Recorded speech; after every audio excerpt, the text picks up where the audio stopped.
Hi friends, Travis here, and I just got off the Carnival Liberty out of Port Canaveral a couple of weeks ago, and in today's video I want to talk about that experience, what I liked, what I didn't like, and give you kind of some final thoughts on my experience on that particular cruise. If you're new to the channel, I want to welcome you, and if at any point you like what you see, feel free to like, comment, share, subscribe, all those things, and if you've been here before, welcome back. And without any further delay, let's go ahead and roll right into it.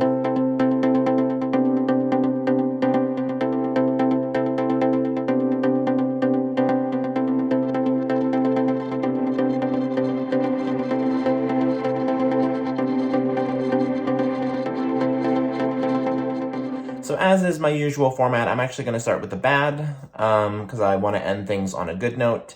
A little bit of a disclaimer, because for some reason, when people watch these videos and I start, right away with the negative stuff, they think I'm nitpicky, they think I'm hard to please, they think, I'm just a complainer, whatever. That's not the case. If you think that the answer that I give is nitpicky, then it probably is, meaning that I couldn't actually find something that was wrong with my adventure, and so I had to basically pull something, kind of out of thin air that I had a minor issue with to fill in that spot, which is a good thing. But yeah, so I'm not a hater, I promise. But the first thing I didn't really like about my experience on the Carnival Liberty in February of 2022 is that this is going to sound kind of weird, but I was on deck 2 in a studio type cabin, which was fine, although it was a little bit loud down there. But the issue I had with deck 2, and this kind of goes with, I've noticed this on other Carnival ships as well, there's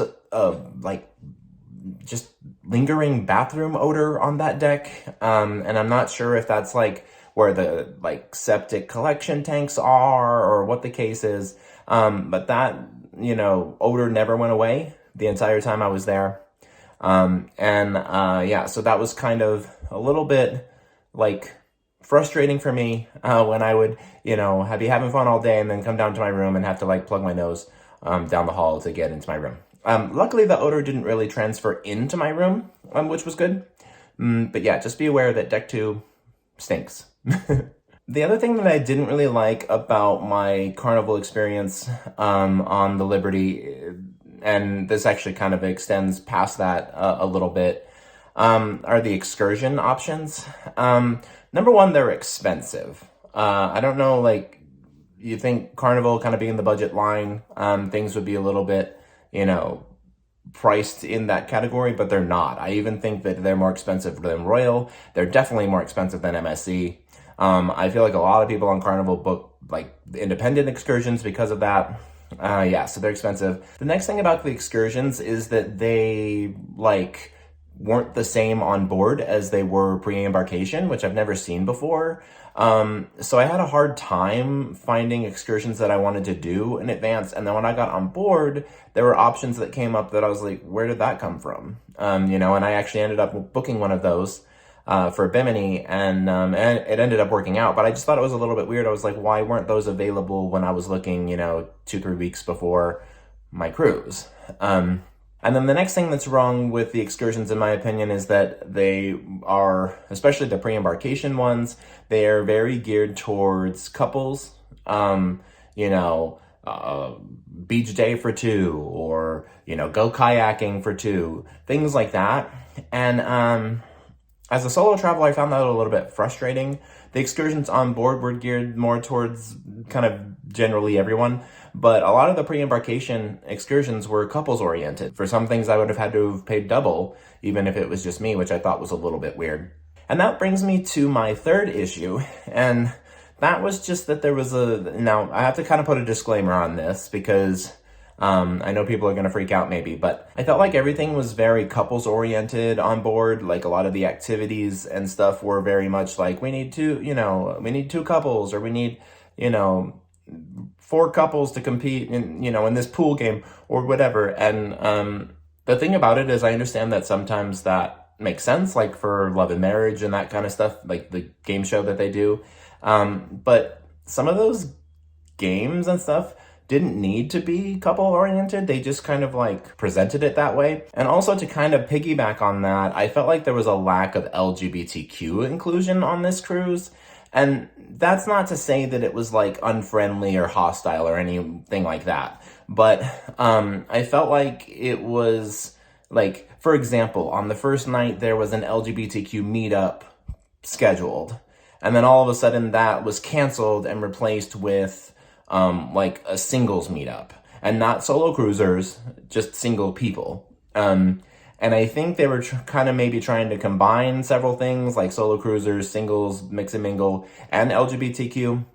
But the way that it was presented and the way that it suddenly was showing in the schedule was singles, mix and mingle.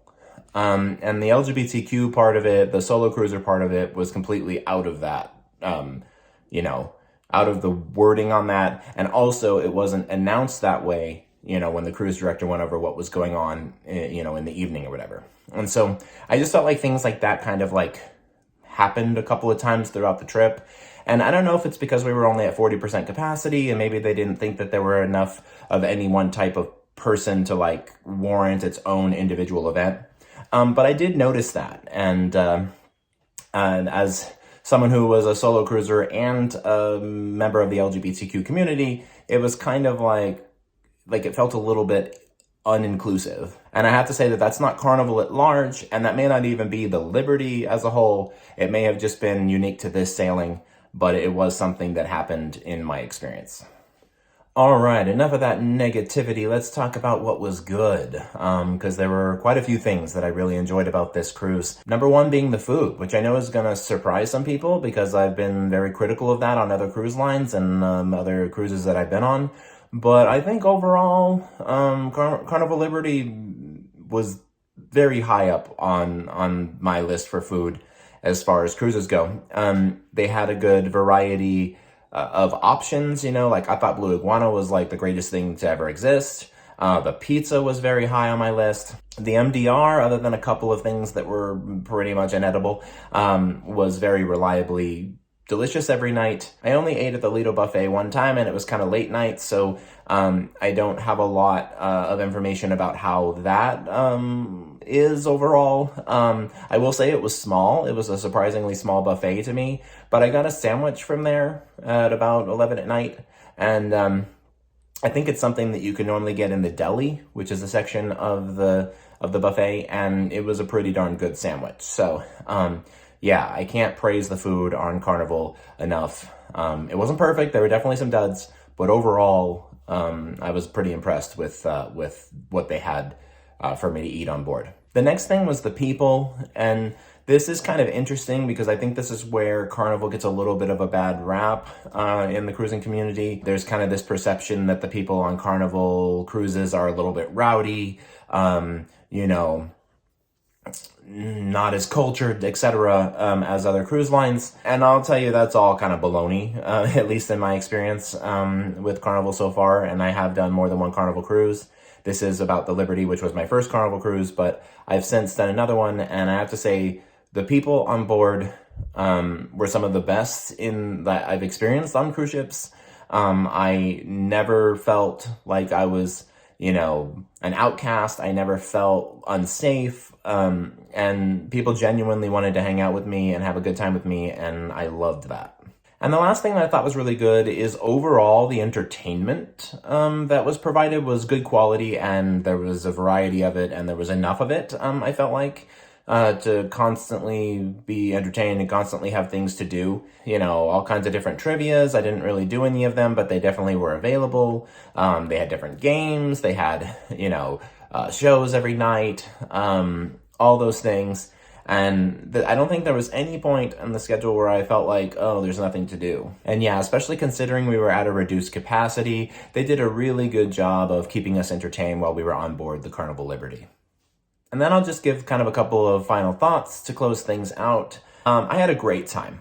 The Carnival Liberty was a fun ship, a little quirky and weird in some ways, but definitely had that classic ship feel to it. And I think that Carnival was not what I was expecting, but that's not a bad thing because I had very low expectations. and they exceeded my expectations in almost every single way.